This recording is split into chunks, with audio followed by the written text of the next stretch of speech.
उपमुख्यमंत्री अजित पवार वर्धा जिल्हाधिकारी कार्यालयात पोहोचलेले आहे आणि वेळेच्या आधी या ठिकाणी पोहोचले, कारण की बैठकीची वेळ 7:45ची होती सकाळची, परंतु 7:20 अजितदादा जे आहे ते या ठिकाणी पोहोचलेले आहे आपण बघू शकतो। आणि सकाळी वर्धा जिल्हाधिकारी कार्यालयामध्ये आढावा बैठक या ठिकाणी घेतली जाणार आहे। आपण हे दृश्य या ठिकाणी बघू शकतो।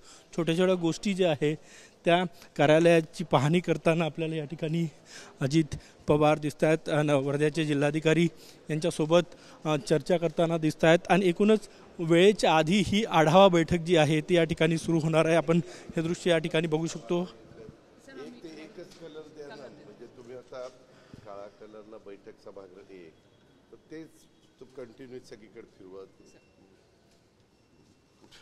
कुठं काळं आपण जे रंग आणि नावाच्या नेमप्लेट्स लिहिलेले आहे त्यावरही अजितदादा यांनी प्रश्न उपस्थित केले की एका रंगानं नेमप्लेट जे आहे त्या या ठिकाणी द्यायला पाहिजे। ती बाब वर्ध्याचे जिल्हाधिकारी वनमथी सी यांच्या लक्षात आणून दिलेली आहे आणि ही बैठक वेळेआधी या ठिकाणी सुरू झालेली आहे। आपण हे दृश्य या ठिकाणी बघू शकतो।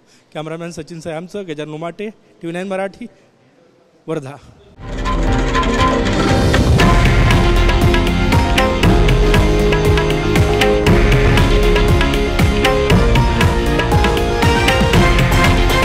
हे आहे देशातील नंबर 1 न्यूज नेटवर्क आणि आपण पाहत आहात TV9 मराठी, एकमेव।